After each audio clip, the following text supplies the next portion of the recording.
subscribe to Storylab. Now, let's begin this one. The rain had stopped by the time they lowered Owen into the ground, but the mud clung to everyone's shoes like it wanted to drag us all down with him. I stood at the edge of the grave, watching the flag-draped coffin disappear into the earth, and felt my brother's absence like a physical wound. 29 years old. That's all he got. 29 years, 2 deployments, and a Purple Heart that his 5-year-old son would grow up not understanding.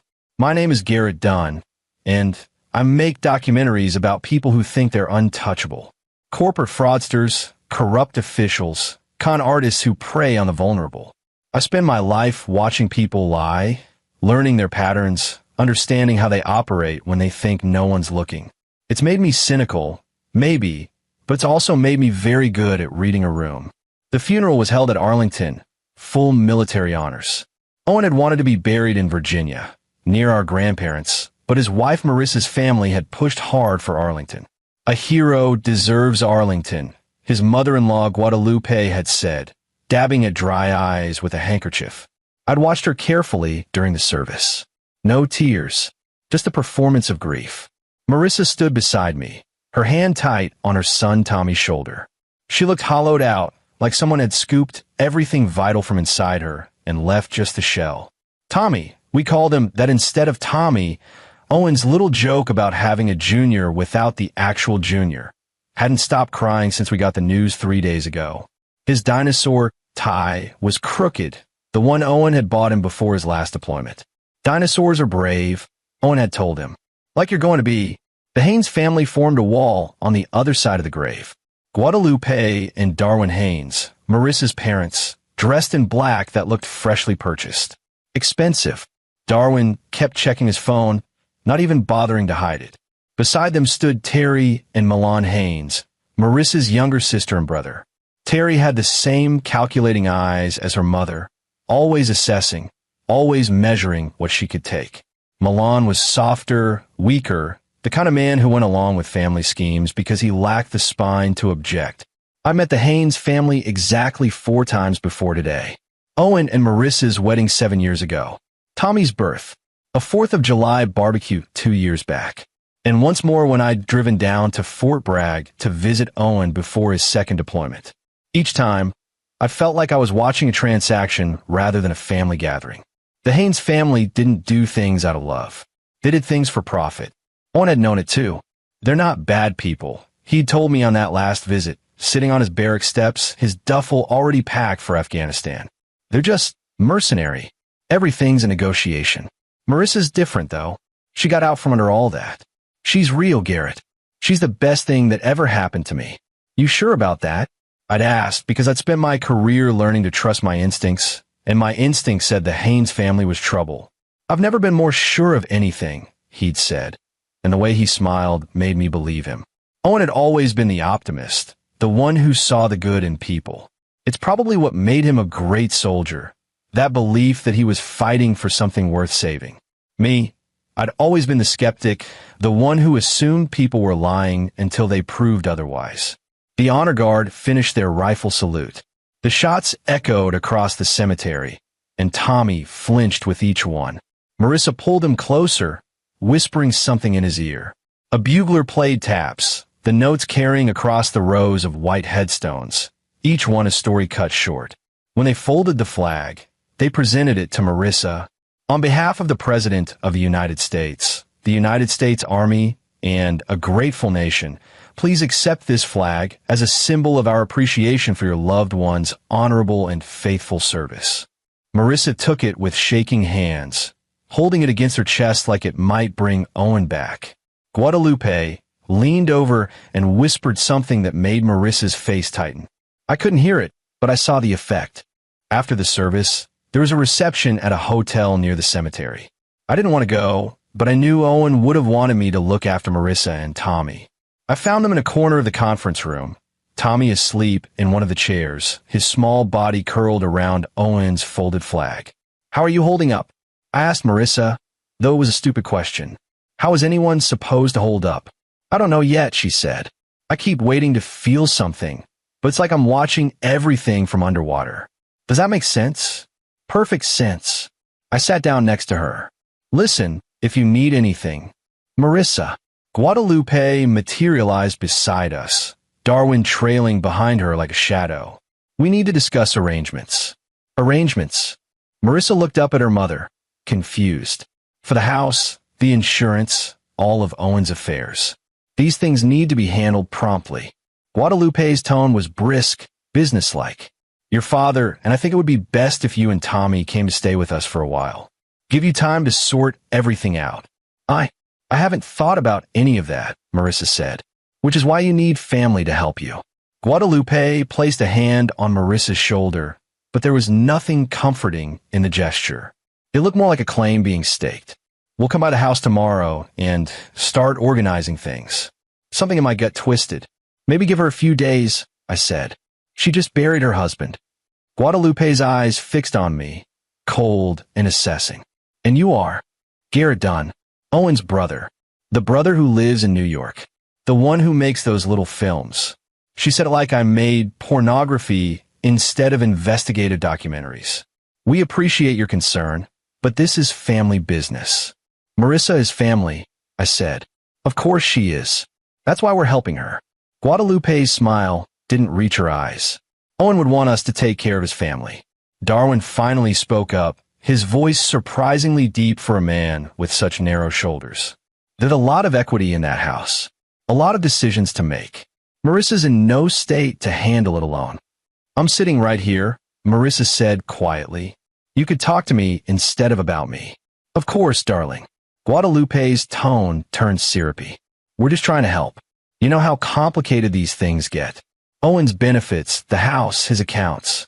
Without proper guidance. I can manage, Marissa said, but her voice lacked conviction. We'll come by tomorrow, Guadalupe repeated, making it clear it wasn't a request. Get an inventory of everything. Make sure nothing gets lost or misplaced. They walked away, and I watched them join Terry and Milan by the refreshments table. The four of them formed a tight huddle, talking in low voices. Planning. They've been like this since Owen died, Marissa said softly. The day the officers came to tell me, my mother was on the phone within an hour. She wanted to know about insurance policies, about the house deed, about Owen's accounts. I hadn't even processed that he was gone, and she was already treating it like a business transaction. What did Owen leave? I asked. Do you know? A little life insurance through the Army. The house, we bought it 3 years ago. Still have a mortgage, but there's some equity. His truck, his savings account, but that's mostly empty. We were never rich, Garrett. Owen sent most of his deployment pay to us, but with Tommy's medical bills last year. She trailed off. There's not a fortune here. I don't know what they think they're going to get. Medical bills. Owen had mentioned that. Tommy had been diagnosed with a chronic condition that required expensive treatments. Owen had taken the extra deployment to help cover the costs. Did Owen have a will?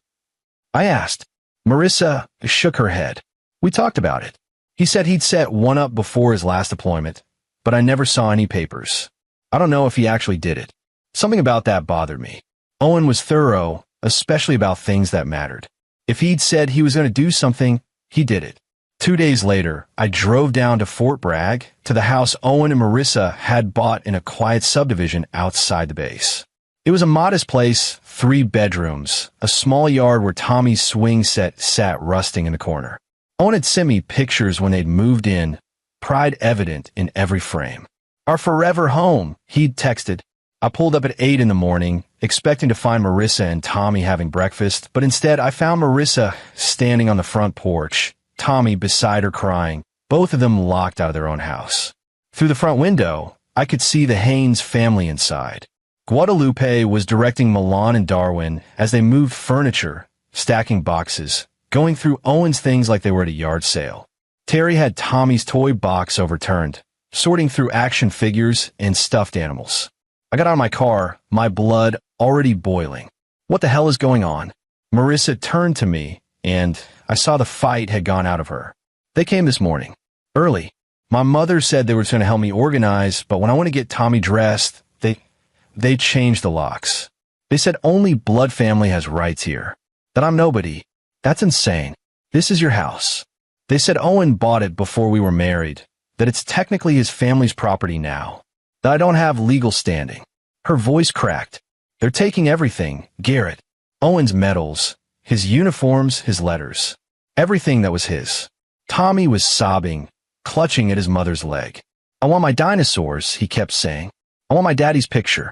I walked up to the front door and pounded on it. Open this door right now. Guadalupe's face appeared in the window, smug and satisfied. This is private property. You're trespassing. It's Marissa's house. Marissa has no legal claim. Owen was our daughter's husband, but this property was his alone. And now that he's gone, it reverts to his blood family. That would be you, actually, but I don't see you stepping up to claim it. So we're protecting Owen's assets for his son. By locking out his son, I gestured to Tommy, still crying on the porch. The boy will be taken care of.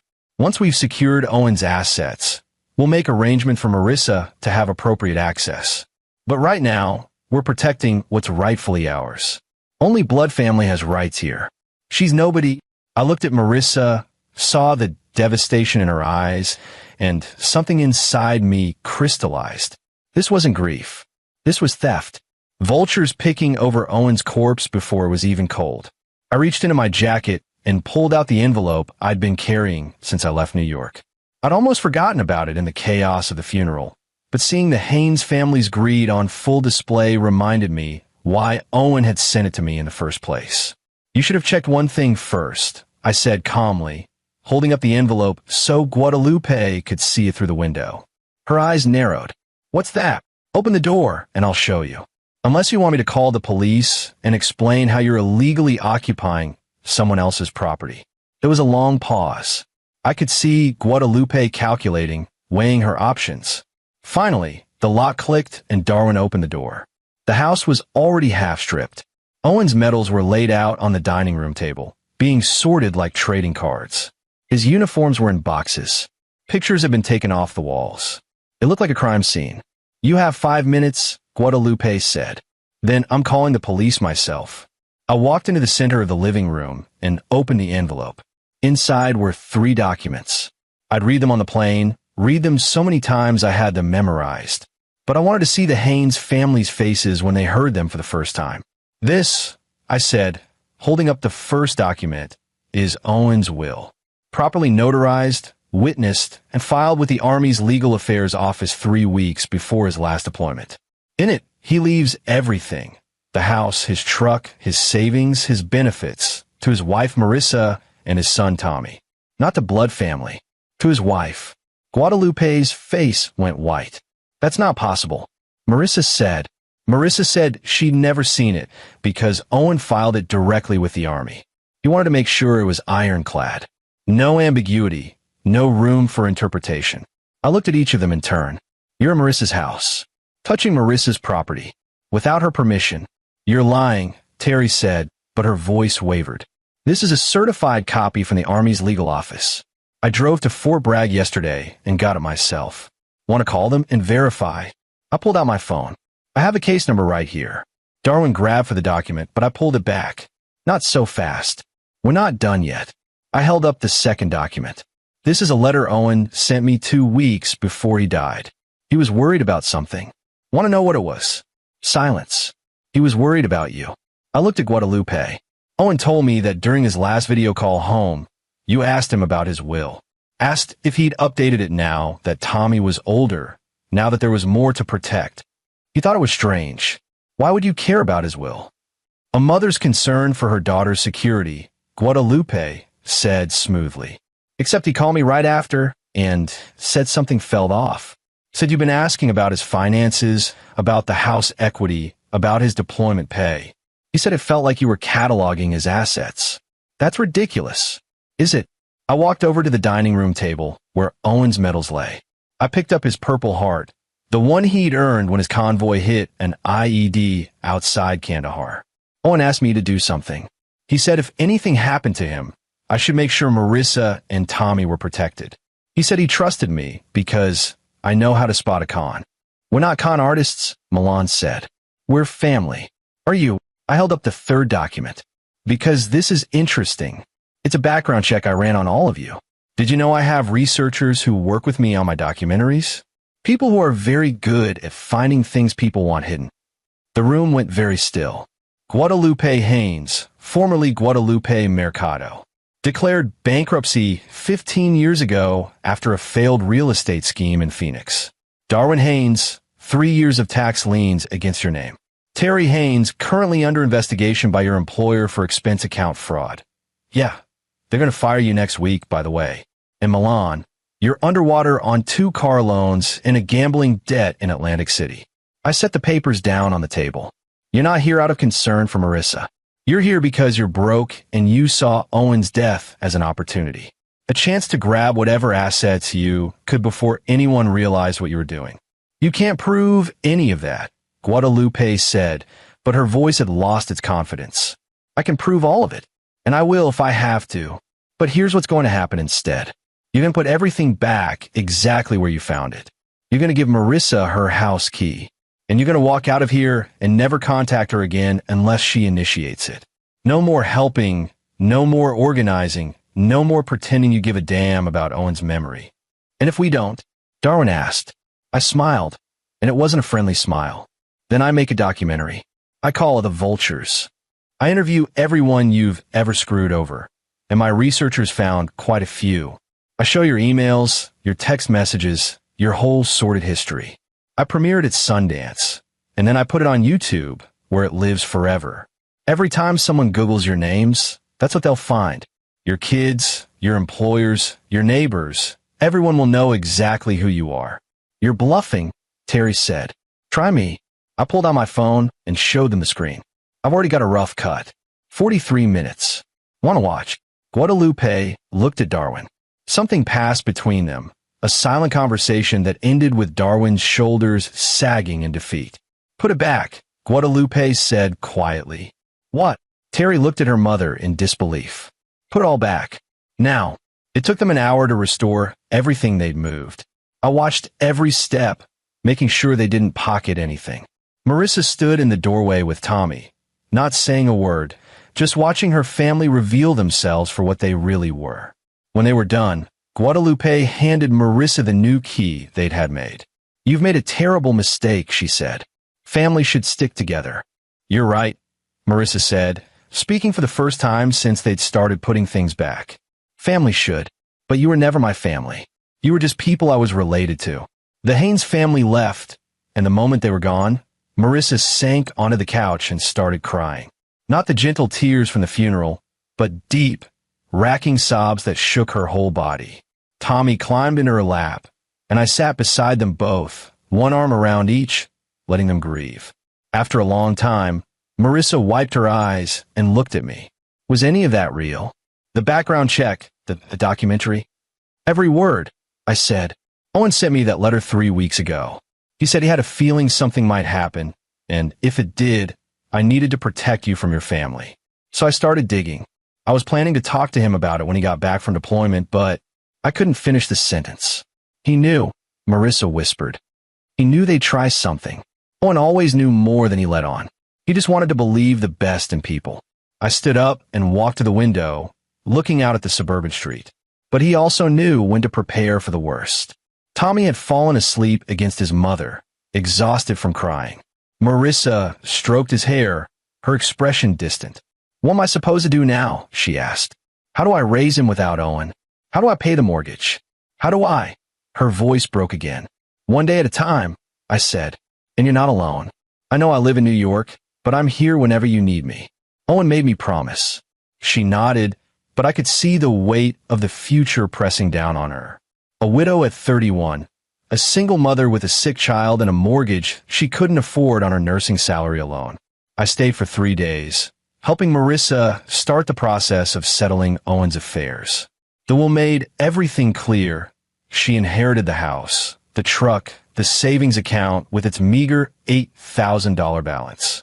The Army's life insurance would pay out $400,000, enough to clear the mortgage and set up a fund for Tommy's medical expenses. It wasn't wealth, but it was security. On my last night there, after Tommy was in bed, Marissa and I sat on the back porch drinking the bourbon Owen had saved for special occasions. Can I ask you something? She said. That letter Owen sent you. What exactly did it say? I've been expecting this question. I pulled out my phone and opened the email Owen had sent from his FOB in Afghanistan. I'd read it so many times I could have recited it from memory, but I wanted to show her the actual words. "My brother is going to take care of you," I read aloud. "Because he's a paranoid bastard who trusts no one, which is exactly what you'll need if my in-laws try anything. I love you. I love Tommy. And I love Garrett, even though he's going to give me shit for being sentimental. Make sure he knows that." Marissa smiled through her tears. "That sounds like Owen." "Yeah," I said. "It does." But there was more to the letter that I didn't read aloud, a section that Owen had marked for Garrett only. "If something happens to me, don't let them take what I built for my family. I know you've seen things, Garrett. I know your documentaries show you the worst of people. But this is the flip side. This is you using that knowledge to protect the good people. Marissa is good. Tommy is good. They deserve better than being picked over by vultures. You know how to handle vultures. So handle them." I'd handle them, all right. But something about the whole situation still bothered me. The Haynes family had backed down too easily. People that desperate, that deeply in debt, didn't just walk away because of threats. They regrouped. They plotted. They found another angle. I was proven right 6 weeks later when Marissa called me at 2 in the morning, her voice tight with panic. "They're suing me," she said. "The Haynes family. They're suing for custody of Tommy." I was on a plane 4 hours later. The lawsuit had been filed in North Carolina Family Court. The Haynes family claimed that Marissa was an unfit mother, unable to provide adequate care for Tommy, given her emotional instability following Owen's death and her insufficient financial resources. They presented themselves as concerned grandparents seeking to protect their vulnerable grandson. "It's bullshit," I said, reading through the filing in Marissa's kitchen. "They don't care about Tommy. This is retaliation. I know that. You know that. But what's the court going to see?" Marissa paced the kitchen, her movements jerky with stress. A grieving widow living alone, working full-time, struggling to pay bills. A child with ongoing medical needs. Versus stable grandparents with a large home and financial security. What financial security? They're broke. Not according to this. She handed me another document. They submitted financial statements showing combined assets of over $2 million. Property, investments, retirement accounts. It's all there. I stared at the numbers, my mind racing. This doesn't make sense. 6 weeks ago, they were desperate enough to rob you. Now, suddenly they're millionaires. "Maybe you were wrong about their financial situation," Marissa said, but she didn't sound convinced. I wasn't wrong. I pulled out my laptop and called my lead researcher, a woman named Justine Wilkerson who could find information a bloodhound would miss. "Justine, I need you to dig deeper into the Haynes family finances. I'm sending you their financial disclosure from a lawsuit. I want to know where this money came from." "How deep do you want me to go?"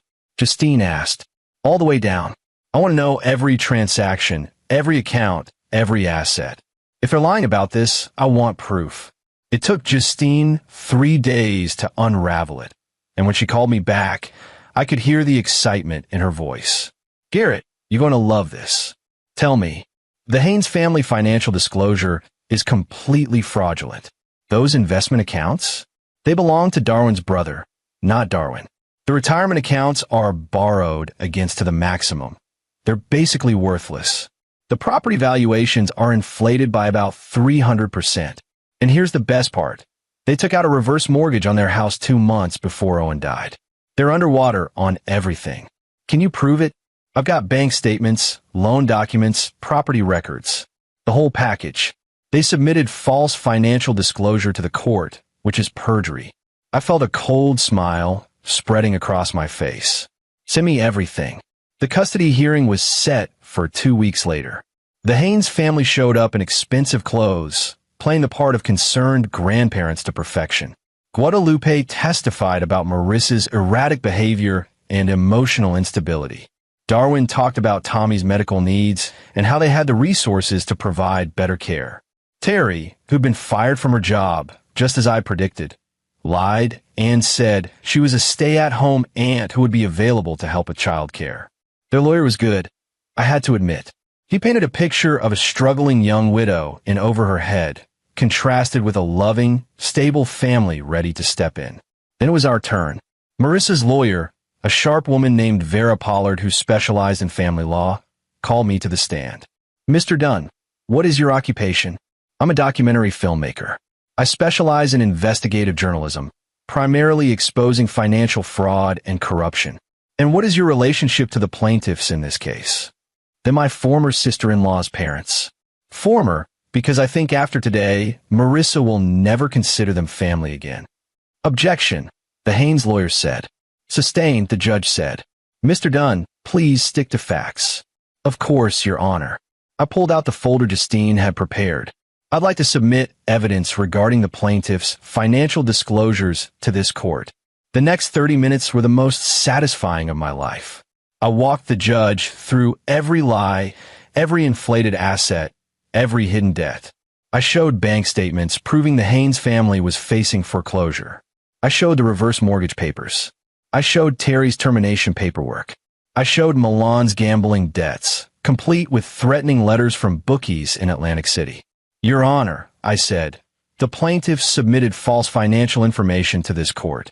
They claimed assets they don't have, concealed debts they do have, and lied about their employment status. They're not seeking custody of Tommy Dunn because they care about his welfare. They're seeking custody because, as his legal guardians, they would control his inheritance, specifically the $400,000 life insurance payout from Owen Dunn's death. The courtroom went silent. Furthermore, I continued, I have evidence that the plaintiffs attempted to illegally seize assets from Marissa Dunn immediately following Owen's funeral. They changed the locks on her house, refused her entry, and began removing property that legally belonged to her. They only stopped when confronted with evidence of their criminal behavior. I presented the photos I'd taken that day, showing the Haynes family inside the house, Marissa locked out on the porch with Tommy crying beside her. The judge looked at the Haynes family with something approaching disgust. Is this true? Guadalupe opened her mouth, but no sound came out. Answer the question, the judge said. It was a misunderstanding, Darwin finally managed. You thought you could steal from a grieving widow and get away with it. The judge's voice was ice. And when that didn't work, you thought you could steal her child instead. That's not. We would never. Guadalupe was stammering now, her composure cracking. I'm denying this petition, the judge said. Furthermore, I'm referring this matter to the district attorney's office for investigation of perjury and attempted fraud. And I'm granting Mrs. Dunn's request for a restraining order. The plaintiffs are to have no contact with Mrs. Dunn or Tommy Dunn unless specifically invited by Mrs. Dunn. Do you understand? The Haynes family sat in stunned silence. I said, do you understand? Yes, Your Honor, they mumbled. Outside the courthouse, Marissa collapsed against me, relief and exhaustion overwhelming her. Is it really over? Not quite, I said. But we won the important part. Tommy stays with you. How did you do all that? The research, the evidence. I make documentaries about con artists, I said. You learn to spot the patterns. You learn where to look. And you learn that people who are willing to scam their own family will scam anyone. I looked back at the courthouse where the Haynes family was being escorted out by security. They made one critical mistake. What's that? They assumed I'd walk away. They assumed that because I live in New York and have my own life, I wouldn't care enough to fight. They didn't understand that Owen was my brother, and Tommy is my nephew, and you. I paused. Your family now, whether you like it or not. And I protect my family. Marissa hugged me. And for the first time since Owen's funeral, I felt like maybe things would be okay. But the Haynes family wasn't done yet. They couldn't be prosecuted. The DA decided the perjury case wasn't strong enough for criminal charges, but they also couldn't walk away from the debt that had driven them to this in the first place. And desperate people do desperate things. 3 months after the custody hearing, Marissa called me again. This time, her voice wasn't panicked. It was cold with fury. They sold a story to a tabloid, she said. About Owen, about me, about all of it. What kind of story? The headline is Hero Soldier's Widow Keeps Greedy In-Laws from Grieving Grandson. They're claiming I turned Tommy against them, that I poisoned him against his grandparents. They're saying Owen would have wanted them in Tommy's life. They're making themselves look like the victims. I felt my jaw clench. They're trying to control the narrative. It's working. I'm getting hate mail. People showing up at the house. Someone threw a brick through my window last night with a note calling me a greedy bitch. Tommy's terrified. This was escalating beyond a family dispute. This was becoming dangerous. Pack a bag, I said. You and Tommy are coming to New York. Stay with me until this blows over. I can't just leave. Yes, you can. I'll handle this. They arrived 2 days later.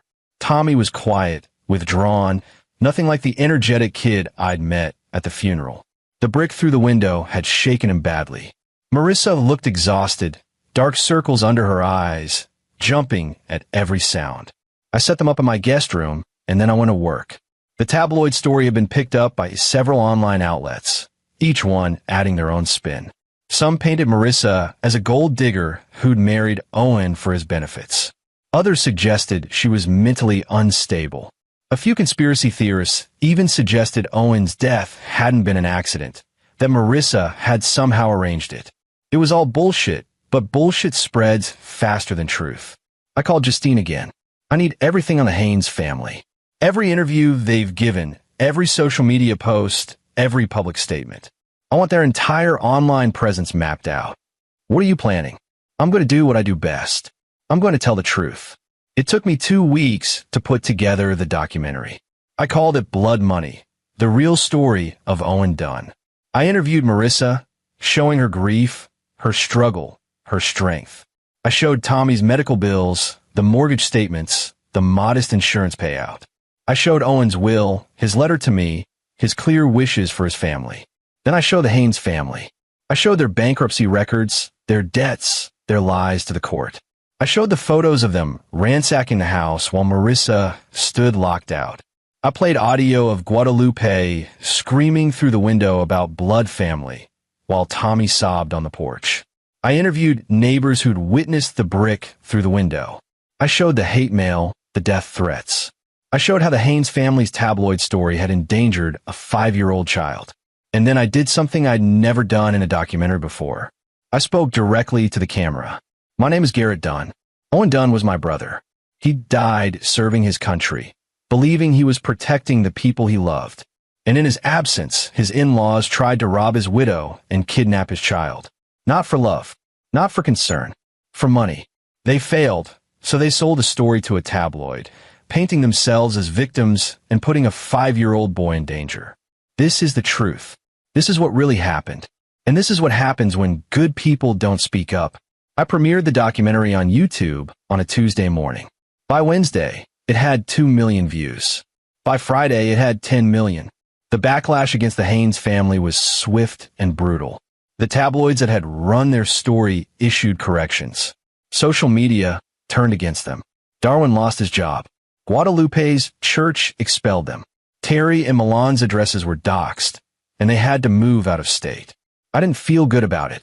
Mob justice never sits right with me, even when it's directed at people who deserve consequences.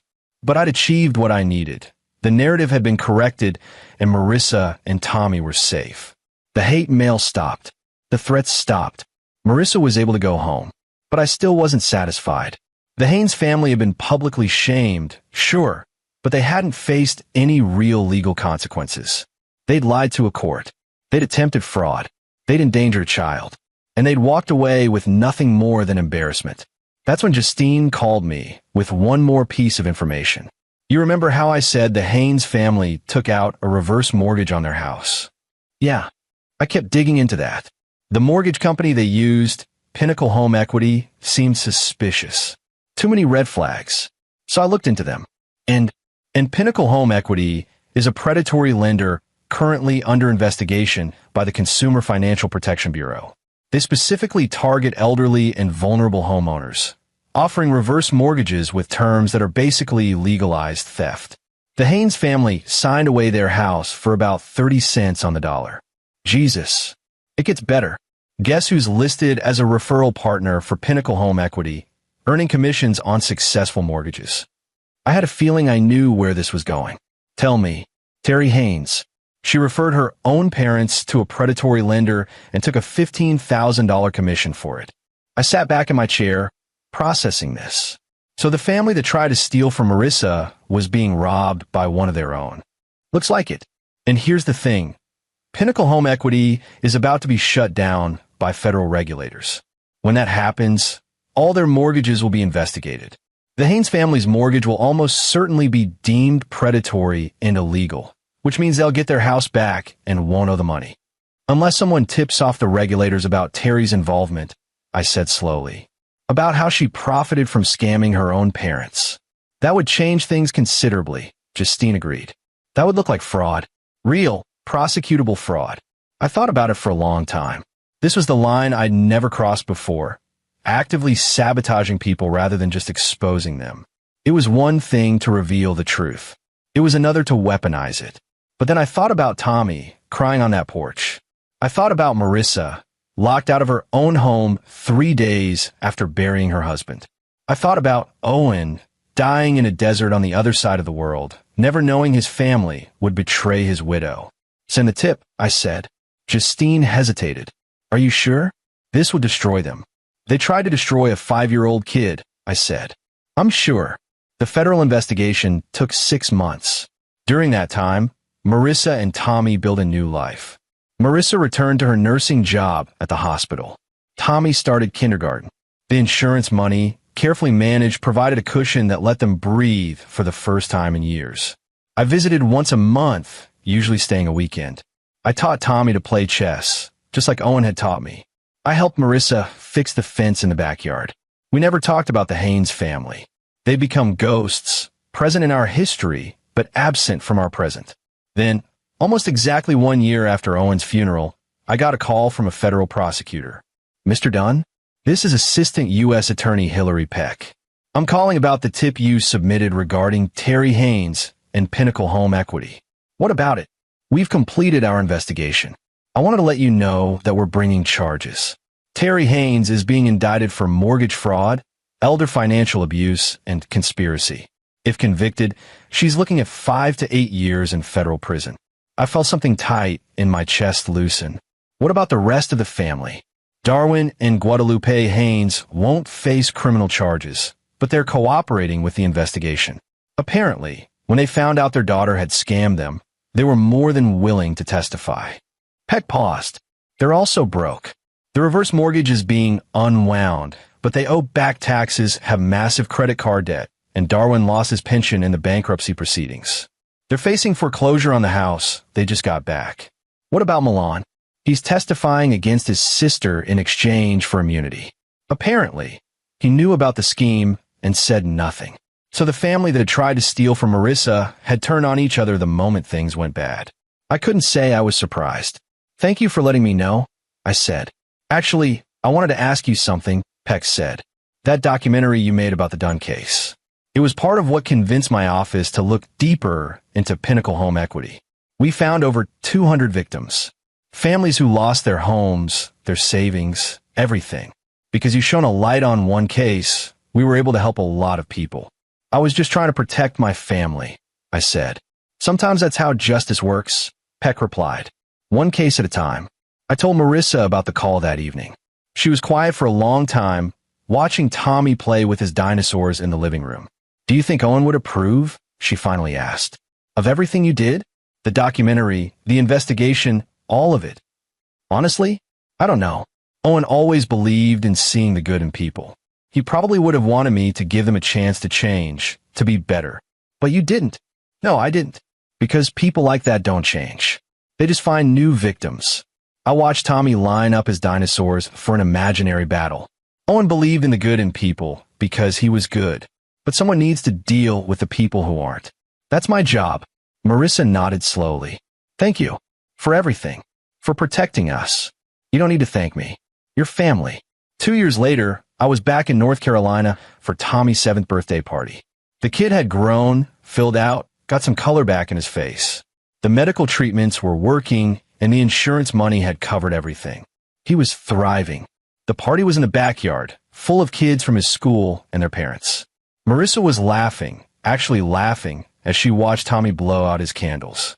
She'd started dating again, a teacher from Tommy's school named Winston who seemed like a decent guy. Careful with Tommy, respectful of Owen's memory, patient with Marissa's grief. I stood at the edge of the yard with my camera, not filming, just watching. This was what Owen had wanted. His family safe, his son happy, his wife able to move forward without being destroyed by the past. Uncle Garrett! Tommy ran over, clutching a toy dinosaur. Did you see? I got a Spinosaurus. Dad told me about these. He said they were the biggest carnivores ever. I did see. That's a good one. Are you going to make a movie about the party? Maybe a little one. Just for us. Tommy hugged the dinosaur to his chest. I miss Dad. I know, buddy. I miss him too. But I'm glad you're here. You're kind of like having him still around. You know, I had to swallow hard before I could answer. Yeah, I know. He ran back to his friends, and I felt a hand on my shoulder. Marissa stood beside me, holding 2 beers. You did good, Garrett. I just did what needed doing. No, you did more than that. You gave us a future. You gave Tommy a childhood. You gave me time to heal. She handed me a beer. Owen knew exactly what he was doing when he sent you that letter. He usually did. We stood in comfortable silence, watching Tommy play. Somewhere in the distance, I heard a siren, and for a moment I thought about the Haynes family. Terry was in federal prison. Darwin and Guadalupe had lost everything and were living in a rental apartment in Raleigh, barely speaking to each other. Milan had moved to Florida and cut off contact with all of them. A family destroyed by its own greed. It should have felt like justice, but mostly it just felt like waste. All that energy spent trying to take what wasn't theirs, when they could have simply been there for Marissa and Tommy. Could have been actual family instead of vultures. But that was their choice.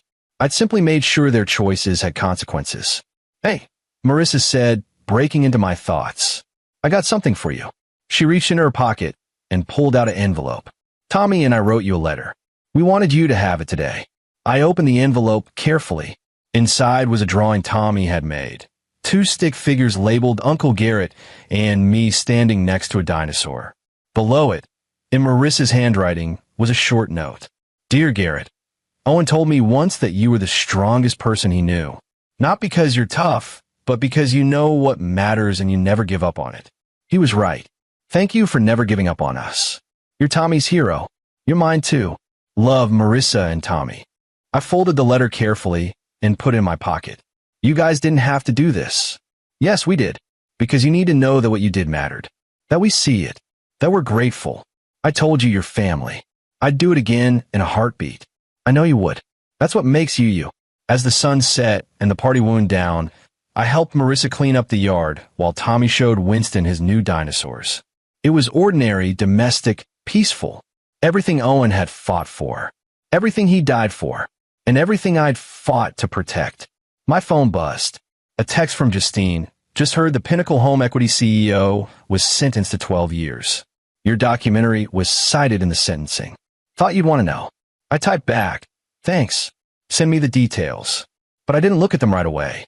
Instead, I put the phone in my pocket and went back to picking up paper plates and birthday wrapping, helping Marissa carry folding chairs to the garage, existing in this moment of hard-won peace. Later, driving back to the airport, I thought about Owen's letter. The one I'd carried to Fort Bragg that day. The one that had started everything. The last line came back to me now. You know how to handle vultures. So handle them. I'd handled them. Not the way Owen would have.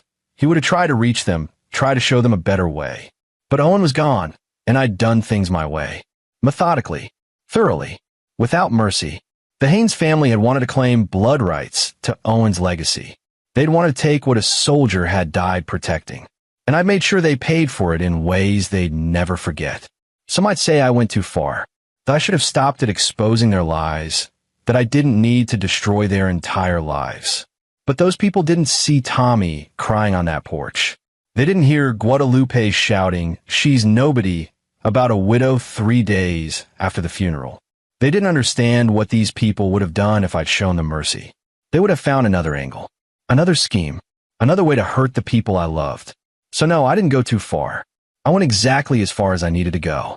The documentary about Owen's case had done more than just protect Marissa and Tommy. It had exposed a predatory lending scheme that victimized hundreds of families. It had sent criminals to prison. It had, in its own way, served the same principles Owen had died for. protecting the vulnerable from those who would prey on them. I'd started making documentaries because I was cynical about people, because I wanted to expose the darkness I knew existed. But Owen's death had taught me something else. Sometimes, exposing darkness isn't about cynicism. It's about love. It's about protecting the people who matter enough to fight for. 3 years later, I was back in North Carolina again, this time for a different reason. Marissa was getting remarried. Winston had proposed on Tommy's 8th birthday, and they'd spent the last year planning a small, simple wedding. Tommy was the ring bearer, dressed in a tiny suit, taking his job very seriously. As I watched him walk down the aisle with the rings on a pillow, I could see Owen in the set of his jaw, the determination in his eyes. That kid was going to be okay. Marissa looked beautiful in a simple white dress, and when she and Winston exchanged vows, there wasn't a dry eye in the room, including mine. At the reception, Tommy found me at the bar, nursing a whiskey. "Uncle Garrett, can I ask you something?" "Anything, buddy. Is it okay that I'm happy? That mom's getting married? Doesn't mean I don't miss Dad anymore." I knelt down, so I was at eye level with him. "You know what your dad told me once? He said the best thing about loving someone is that it doesn't run out. You can miss your dad and be happy for your mom at the same time. Love's not like pie where there's only so much to go around. It's more like, I don't know, like light. The more of it you make, the more there is." Tommy thought about this. That's a good metaphor. Where'd you learn the word metaphor? "I'm in 3rd grade now. I know lots of words." He grinned, and for a moment he looked exactly like Owen. "Dad would be okay with this, right? With Mom marrying Winston? Your dad would want your mom to be happy, and he want you to be happy, and he want both of you to be loved and taken care of. Winston's a good man. Your dad would approve." "Good." Tommy hugged me. "I'm glad you're here, Uncle Garrett. You always come when it matters. Always will, kid." As Tommy ran back to the other kids, Marissa came over and sat beside me. "He asked you if it was okay, didn't he? About me remarrying?" "He did. I told him the truth, that Owen would want you to be happy. I spent a long time feeling guilty about moving on," Marissa said, "like I was betraying Owen's memory. But then I realized, the way you fought for us, the way you protected us, that's how Owen loved. Fiercely, completely, without reservation. He wanted to have that again. And Winston loves Tommy like he's his own. That's what matters. Owen chose well when he married you," I said. "You're exactly as strong as he always said you were. I learned from watching you." She clinked her glass against mine. "To Owen, and to family." "To family," I echoed. I stayed in North Carolina for a week after the wedding, spending time with Tommy, helping Marissa and Winston move into their new house. A bigger place in a better school district, paid for with what was left of Owen's insurance money and Winston's teacher salary. It wasn't fancy, but it was full of love. On my last night, Marissa gave me a box. "Owen's things," she said. "I kept most of them for Tommy, but these are for you." Inside was Owen's dog tags, his Purple Heart, and a notebook. I opened the notebook and found page after page of letters. Letters to Marissa, letters to Tommy, and letters to me. He wrote them during his last deployment, Marissa said. One for every week he was supposed to be gone. He wanted to make sure we heard from him, even if he couldn't write them himself. I flipped to the letters addressed to me. There were 20 of them. I opened the first one. "Garrett, if you're reading this, something went wrong. But before you start feeling guilty or thinking you should have done something different, stop. You've always been the one who thinks everything is your responsibility. It's not. Sometimes bad things just happen, and all we can do is deal with the aftermath. I'm writing these letters because I want you to know some things. First, thank you for being my brother.